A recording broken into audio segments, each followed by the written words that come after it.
Il y a un mois, en mars 2025, plus de 520 Maliens avaient été expulsés de la Mauritanie pour faute de carte de séjour.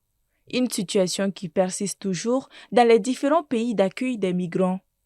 Ce samedi, face au ministre de façon virtuelle, la problématique a encore été posée par les représentants du Bureau des Maliens établis à l'extérieur.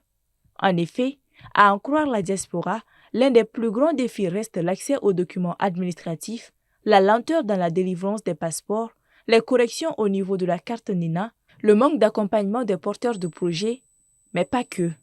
On enlève la problématique du NINA, il n'y aura pratiquement pas de problème. Il y en aura toujours. Mais c'est ça qui gangrène, en tout cas, qui a toujours gangréné depuis des années notre communauté malienne de France, à savoir des corrections de toute nature. L'enrôlement, ça va, ça c'est pas un problème parce qu'on se fait enrôler, c'est pas un problème.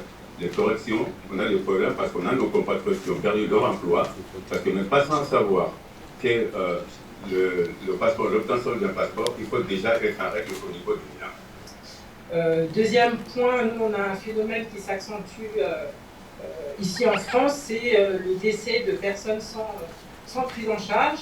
Nous, depuis que j'ai été élue au niveau le 30 juin dernier, on a été saisi par 2 fois pour des cas de prise en charge de personnes qui étaient isolées et sans famille. Donc, ce qui pose pas mal de problématiques parce que les familles sont au Mali et on nous demande de faire la prise en charge du rapatriement.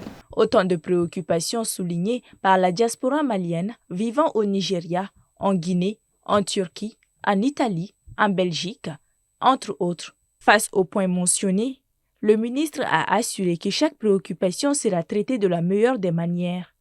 Je puis vous rassurer que l'essentiel des préoccupations soulevées, des initiatives sont en cours et nous sommes résolument engagés à prendre à bras le corps, dans la mesure du possible, les réponses à l'ensemble de ces préoccupations.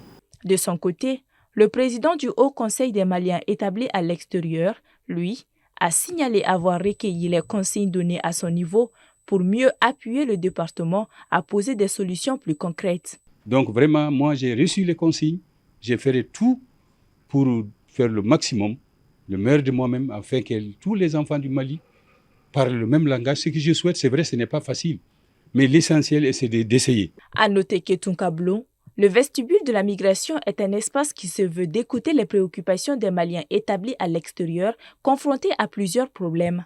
En sus de l'assurance du ministre sur les difficultés signalées, la diaspora suggère la mise en place des moyens accessibles permettant de mieux propulser les talents maliens.